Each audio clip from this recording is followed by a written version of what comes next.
The objective of this symposium is synergy, which is putting together these disparate parts. We've heard about reactors and power and propulsion systems and manufacturing systems, from 3D printing to the girders, the tethers, and constructing girders in space. And how does this all come together?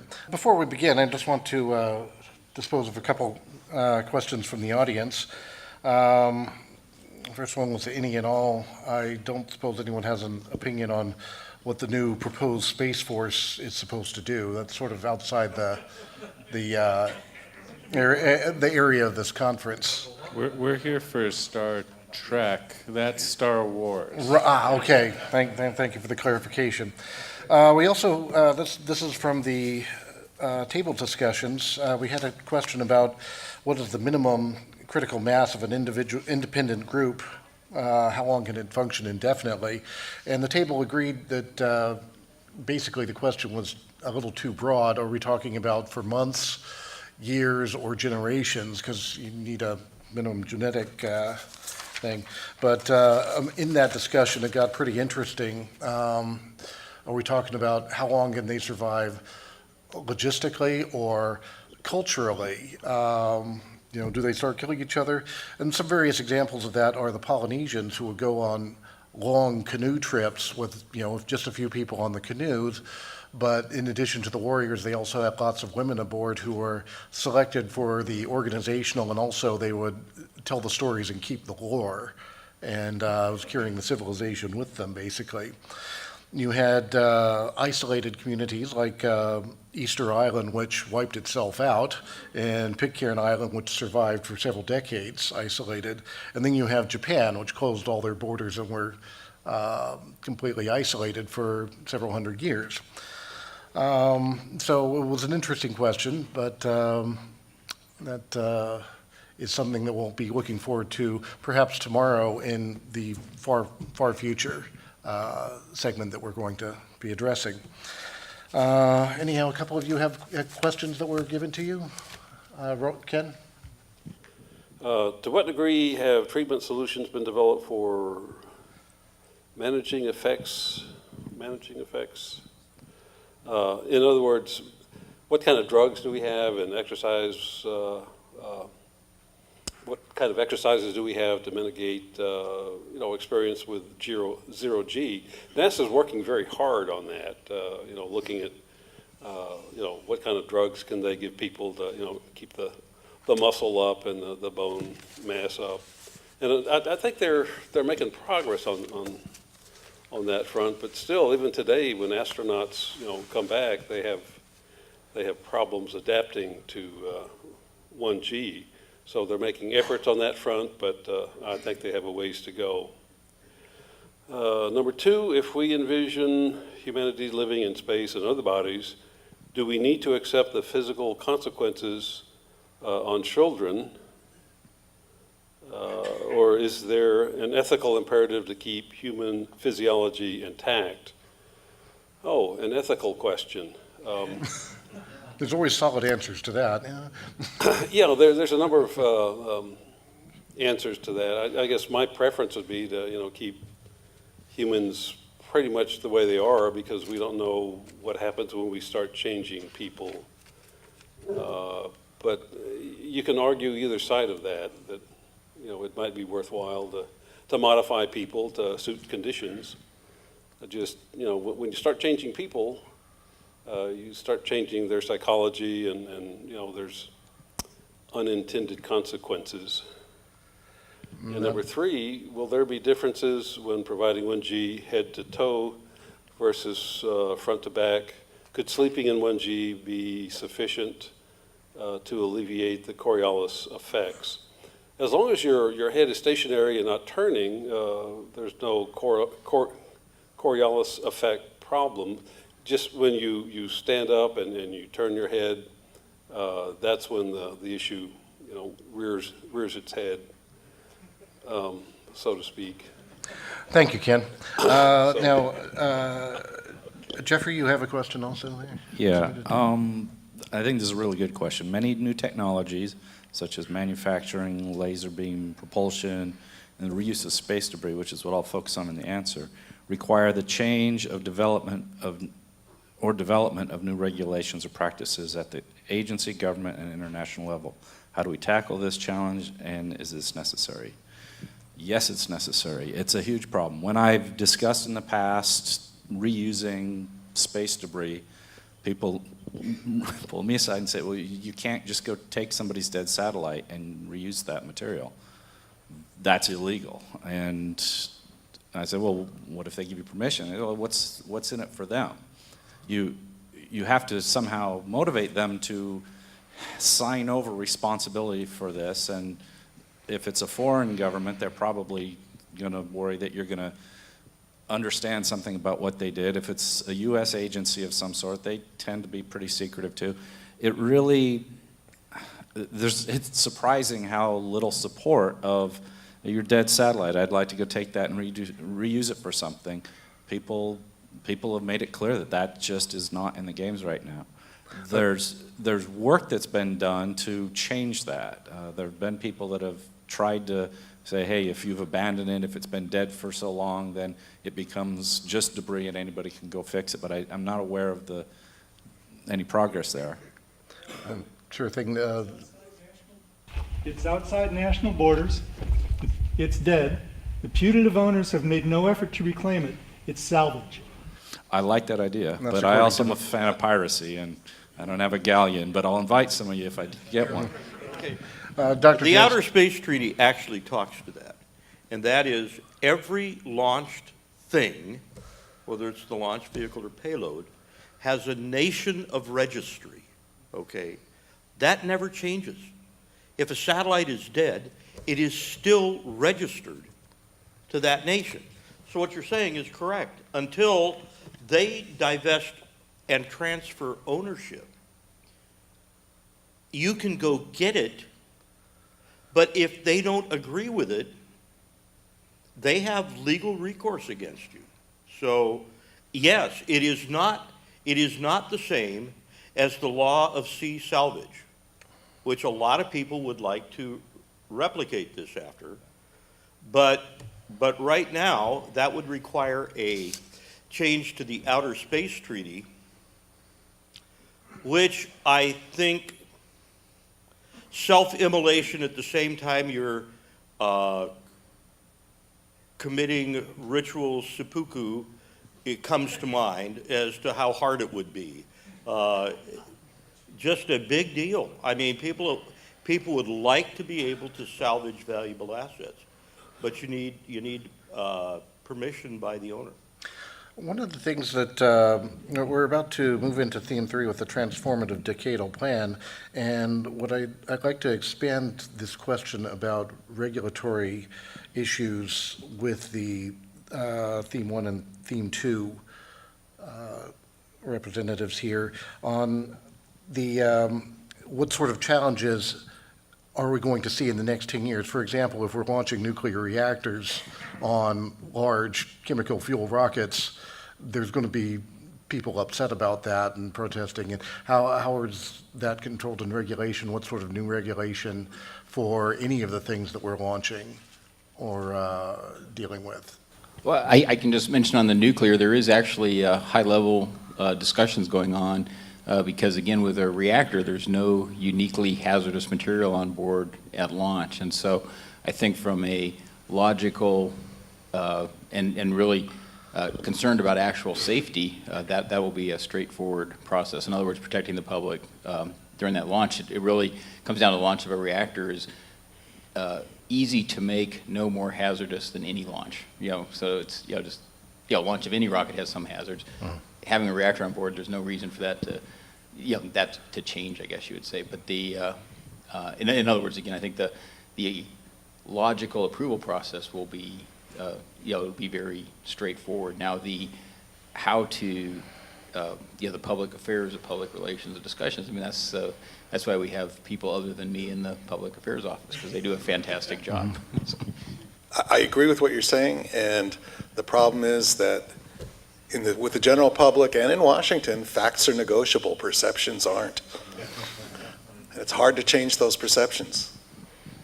Well, that said, the protests at launches of spacecraft that have nuclear components have been decreasing in size and in frequency. So there's something, maybe when you do it regularly, it's not as worrying. I don't know. Well, that and they've lost every court battle that they've entrained. And so, you know, losing is the opposite of winning, okay? So if they won something occasionally, why, they'd probably be more motivated. But they're zero for X, where X is a fairly large number at this point. And I mean, they protested everything, not just the launch, they protested flybys, you know, they protested on behalf of the non-existent Martians, you know, I mean, there's any number of things that you can protest, but after a while you have to have something in the win column. Okay, moving right along, we had heard about lots of technologies. For example, just in the field of propulsion, we had one speaker talking about all of the volatiles you could get for chemical propulsion, and others saying that the nuclear thermal propulsion is wonderful, and nuclear electric propulsion from someone else, and then photonic propulsion from someone else. To what, in the next decade, how should we be moving? Should we be moving forward on all fronts? Can we assign different roles for different propulsion types based on their speed and how fast they can move a given mass? You know, for example, a supply ship could go to Mars much slower than a manned vessel. How would you all put that technology together, and where would you put your emphasis? Well, I prefer warp drive myself, but is anybody from Star Trek here? I would, you know, okay. Yeah. Oh, Yeah, gee, so, okay. You know, it turns out you really can't take as long as you want. I mean, orbital mechanics, going from here to Mars, you actually have to go fast enough to match the orbit of Mars in a Hohmann transfer. If you go slower than that, you never reach Mars, okay? So there, even with cargo, there's sort of a minimum speed that you have to achieve. And I guess the trans-Mars injection is like 3.5 kilometers per second, or something like that, for a Hohmann transfer. Now, if you want to go faster, I always put it this way. If you got a lot of go power, you need a lot of whoa power. Because the faster you go, when you get to Mars, you are not on a tangential zero velocity intercept. You are coming in at an angle, and your relative velocity is very high. So the faster you go, you've got to be able to slow down in order to get into orbit, or you'll just sail on past Jupiter, Saturn. It's a very long trip, you know. So you really need a propulsive efficiency. What you'd like to have is a propulsive efficiency of the characteristic velocity of the solar system, which is 56.8 kilometers per second. That's escape velocity from the solar system.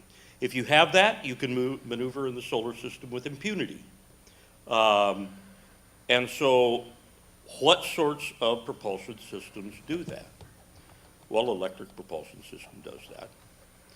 Nuclear thermal propulsion is part way there, which means you can explore the solar system with impunity part way. But then you run into an issue of acceleration and travel time. And it turns out that for equal thrust, the power is linear with ISP.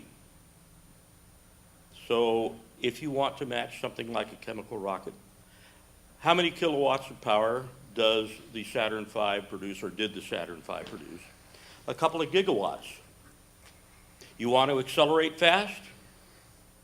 If you have high ISP, you need lots of power. It's just physics, folks. And 56 kilometers a second is 5,500 seconds ISP. And 55 kilometers per second is 5.5 times 10 to the fourth squared joules per kilogram. That's 550, 55 square, or 5.5 squared hundreds of megajoules per kilogram of propellant.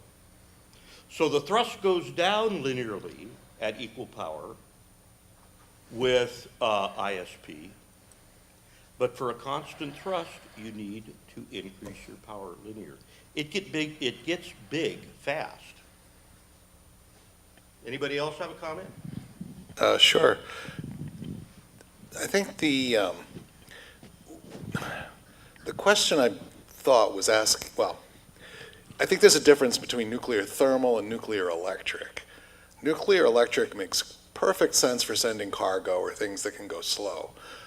But it turns out it probably makes more sense now for human payloads because there's a question of testing. This is not the 1960s. Can you test a nuclear thermal rocket anymore? Sure. We know how to do it. We knew how to do it in the Timberwind program. Okay, if we hadn't traded it for the Russians, we'd be flying the doggone thing, okay? But there are, I mean, the public reaction is going to be huge on that. Okay, I'm going to tell you about public reaction. We had states fighting over whether they would have the right to test our rocket engine in their state. Even states that had no existing site-wide EIS, namely Utah, was saying, wait a minute, you're going to test that nuclear? We want it. Okay? Mike was talking about public relations. You know, a good program manager has to be sort of part Phineas T. Barnum, okay? And I'm not saying that in a pejorative fashion. If you've got a good product, you have to know how to sell it, okay? Like cigarettes? Well, I mean, there are still people that smoke. Somebody's doing a good job, okay? You know, Just saying, I mean, I don't perceptions have smoke. I changed. never have. And by the way, pardon me, don't take this personally. I resent you calling my neutrons equivalent to cigarettes, okay? My neutrons are very healthy neutrons, okay? And they're very healthful neutrons. If you had a few more of them, you'd live longer. And that's a proven fact, too. See, now, I told you I was the entertainment, right? I think Philip had an answer. I don't know if it's an answer, but I think part of the issue is, what do we want to do? What is the goal here? And I think what we're lacking, is September 12th, 1962, which said our goal is to go to the moon and return a human back safely. We don't have a goal at the moment. This is the TVIW, it's the Tennessee Valley Interstellar Workshop. There's been very little interstellar discussion here, with the perhaps exception of my own talk. And I think a lot of this is, what do you guys want to do? And I think this is a real lack of leadership. It's not a blame, but when there is a national will or an international will, there will be an international way. Just as we're sitting on a site which went from 0 to the end in 18 months. When there was a national will, we did it. There's not a national will at the moment. And that's a very sad commentary on where we are. So we hold workshop after workshop after workshop, and we come away with the same, well, I don't know, what do you want to do? And I think we should set a goal. I thought Culberson said this well, let's try to get to a star 100 years after the moon landing. That was an aspirational goal. That would inspire the next generation, inspire the public. Can we do it? It looks like we could on paper. Could we pull it off technologically? Well, there's a lot of technological issues that we have to face. And I think we need some sort of aspirational goal so that we stop fighting about, whose pet rock is the most beautiful pet rock, and we have a goal in mind that we can rally around and do it.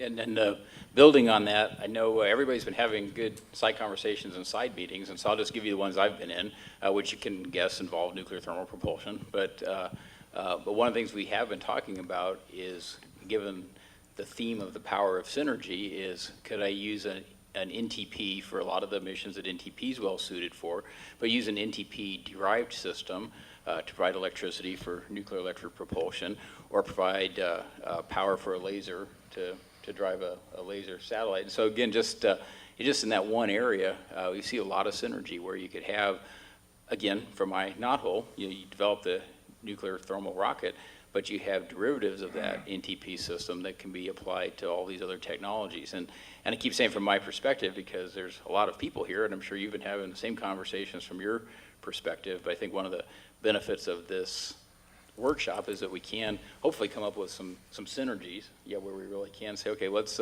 all generally support this. I mean, I'm even going to support lasers now, so but just begin, because it moves everything forward. So.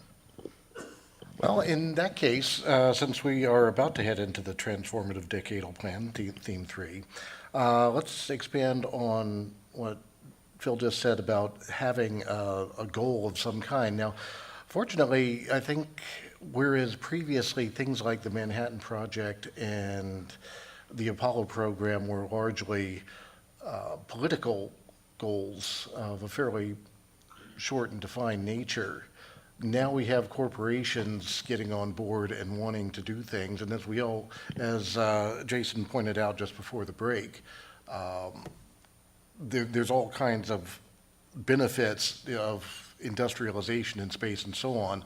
So if I was the busy politician hearing your pitch for 30 seconds while I'm on my way to a vote or something like that, in maybe one word or one sentence, why should we do any of this? Why should we invest in space? Why should anybody? Roger? Well, I think the answer to that question is partially self-evident in the commercial world. You have Elon Musk investing a sizable fraction of his own personal fortune to get to space, and he has this grand vision of 1 million people on Mars by sometime this century. Time's up. Pardon? The congressman needs to get to his vote. Just a second. What I'm trying to say is that the whole idea of what goes on in space is radically changing, okay? Jeff Bezos is investing $1 billion plus a year. And so the point I'm trying to make is the landscape on how we get to space, who has access to space, is radically going to change. And candidly, the idea of a transformative vision, the transformative vision in access to space has already taken place. People are actually privately going to space. What do you tell a congressman? You say, the nation needs to take this next step. You've already been successful. You have a win. You have commercial companies willing to spend their own money to get into space. You have to provide the stepping stone to work and operate in space. If you don't develop the necessary technical capability, it isn't going to happen. That's the job of the government. And so I think actually the government's been very successful in getting us to the next tier where commercial industry is actually willing to invest their own money to go to space. Now they need to have the technical base to take the next step. That's my opinion. I agree. Cowabunga. Cowabunga. The truth is there are enough people on this planet that are sufficiently wealthy that they can afford to go into space on Jeff Bezos or anybody else's mission. You know, If you want to charge $1 million to go into space, there are lots of people that can support that industry. And I think that will happen. And what you have to ask our congressional people or Washington in general is, do you want the United States to take the lead, or do you want the Europeans or the Chinese to do it? Okay, that's a good sell right there. That's the heads of the Space Force. Should we talk about the Space Force? No. Oh. Now, okay, again, one word or one sentence. Great nations explore. Great nations explore. So, from my point of view, I think everyone in this room was likely inspired by either the footage of the Apollo program or perhaps some of us, like myself, are old enough to remember it. Give people a dream, and they will follow the dream with you. Give them something which is more of the same, and they will walk away from you. So if you want something which is an accomplishable dream, look ahead and see what could we do in the next 50 to 100 years, and then pursue that dream and look at the logical consequences of it and see where does it take you. In the dream that we've put forward, the consequences are transformative. You can get to Mars in a month. You can literally, if you push it forward, you can get to Mars in 3 days. And those are the kind of aspirations that people can rally around, not the Mars part, but the ability to get beyond our solar system into another solar system. It's that which allows children to dream that it's not just more of the same, that you can do something truly magnificent in life. And when you do that, then you have a way forward. Without it, you don't. Yeah, I would just say I think it's a combination of the excitement of being able to explore the unknown that motivates people, but also just to maintain leadership. If a country wants to maintain leadership, it has to be at the cutting edge. You know, we can't be just leading in miscellaneous areas, and space exploration is definitely at the cutting edge. Ken, do you have something? Go ahead.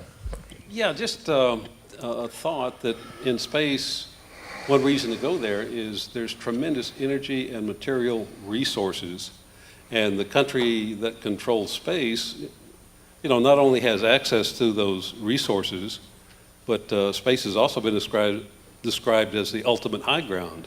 So you've got an element of national strategy in here that needs to be thought about. Do we control our destiny, or do we let someone else control our destiny? All right, I'm going to close this with a quote from the Rice University speech delivered on September 12th, 1962. It says, "We set sail on this new sea because there is new knowledge to be gained and new rights to be won, and they must be won and used for the progress of all people. For space science, like nuclear science and all technology, has no conscience of its own. Whether it will become a force for good or ill depends on man, and only if the United States occupies a position of preeminence can we help decide whether this new ocean will be a sea of peace or a new terrifying theater of war. I do not say that we should or will go unprotected against the hostile misuse of space any more than we go unprotected against the hostile use of land or sea, but I do say that space can be explored and mastered without feeding the fires of war, without repeating the mistakes that man has made in extending his writ around this globe of ours. There is no strife, no prejudice, no national conflict in outer space as yet. Its hazards are hostile to us all. Its conquest deserves the best of all mankind, and its opportunity for peaceful cooperation may never come again. But why? Some say the moon. Why choose this as our goal? And they may well ask, why climb the highest mountain? Why fly the Atlantic? Why does Rice play Texas? We choose to go to the moon. We choose to go to the moon in this decade and do the other things not because they are easy, but because they are hard, because that goal will serve to organize and measure the best of our energies and skills, because that challenge is one we are willing to accept, one we are unwilling to postpone, and one we intend to win. Thank you.